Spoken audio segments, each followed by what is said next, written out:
Hi everyone, my name is Nur Khalida Dahlan. I'm from Faculty of Law UKM.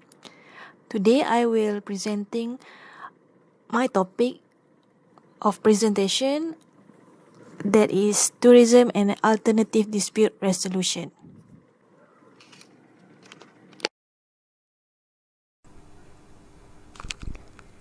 Tourism and hospitality industry has been recognized as one of the major factors contributing to the country's economic growth.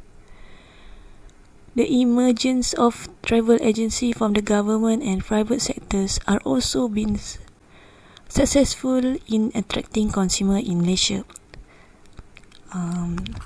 Based on the statistic released by the Department Statistics of Malaysia, shows that numbers of domestic and foreign tourists has recorded an increase from 2010 until 2015. The statistics is based on before the pandemic COVID-19 occurred lah. The numbers of visitors are total of 176.9 million visitors in 2015.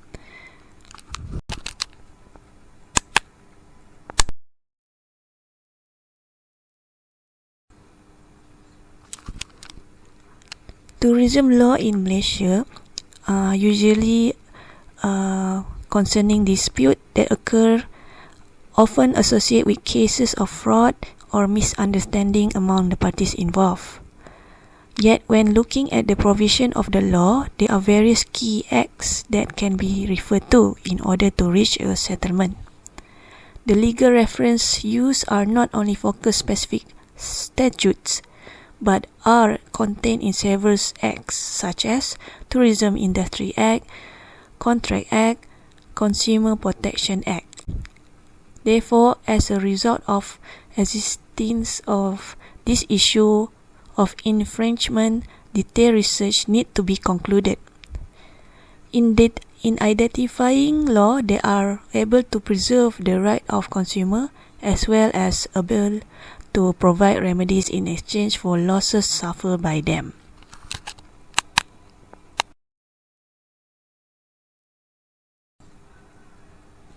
Main statutes that usually apply to control and protect the tourists or consumer in terms of tourists are Tourism Industry Act 1992, which involved with the consumer holidays contract, including cancellation of booking, amendment charges, deposit and others.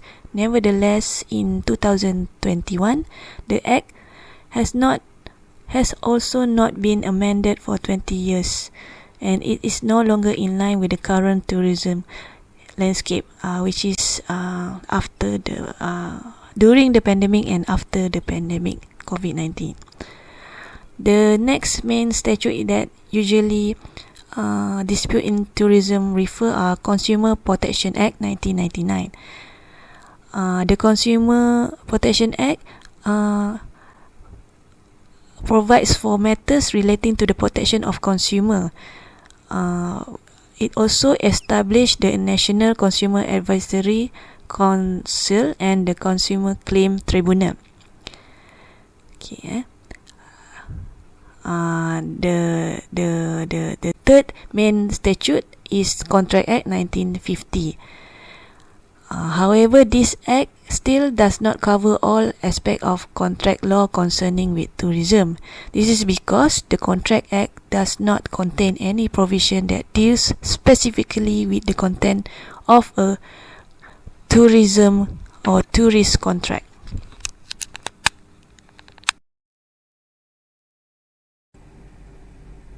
Now we go to what is ADR or Alternative Dispute Resolution. Alternative dispute resolution process are a variety. The common theme is the empowering nature of the process, which enable the parties themselves to determine the outcome and solution to the dispute. The prospect of win-win solution is a powerful incentive for the parties to try ADR first. The three main or better known method of alternative dispute resolution is negotiation and arbitration, and also mediation.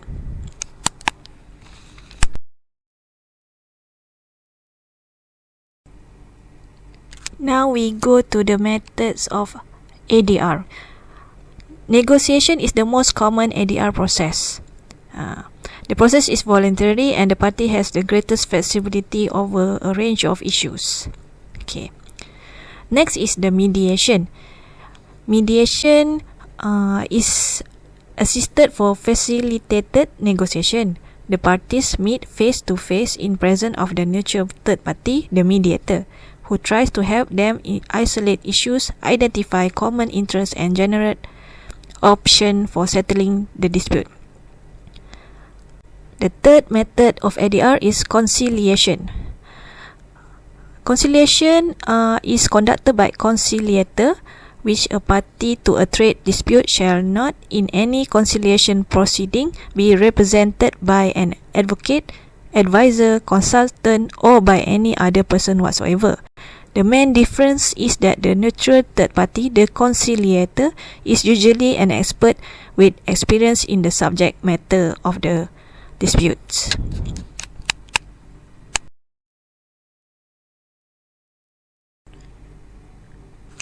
Recent development in Malaysia is the Pusat Mediation COVID-19, or in English, the Mediation Center for COVID-19. It is an government body that to assist public in resolving their dispute in respect of any inability to perform contractual obligation arising from any of the categories of contract. The categories of contract is specified in the schedule section 7 of the temporary measures for reducing the impact of coronavirus disease Act 2019. Okay, the dispute sum for the mediation process under Pusat Mediation COVID-19 should not exceed 500,000. If the dispute parties have a dispute value over 500,000, what is the avenue available to them? They can refer to the Malaysia Mediation Center or ASEAN International Arbitration Center or any other private mediators.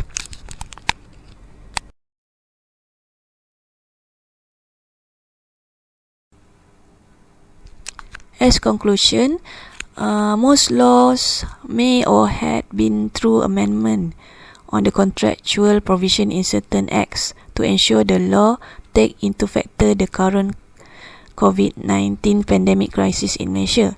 However, how it might affect the contractual relationship between the parties is currently undergoing the process. As for the outcome of the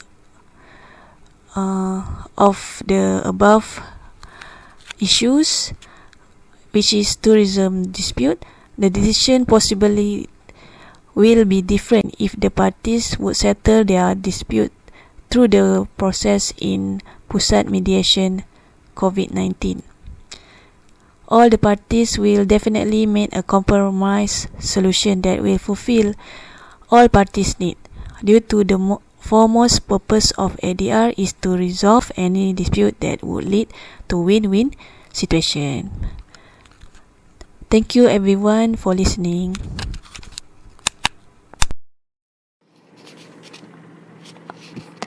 That's all for my presentation. Thank you for listening. Hope you enjoy my presentation.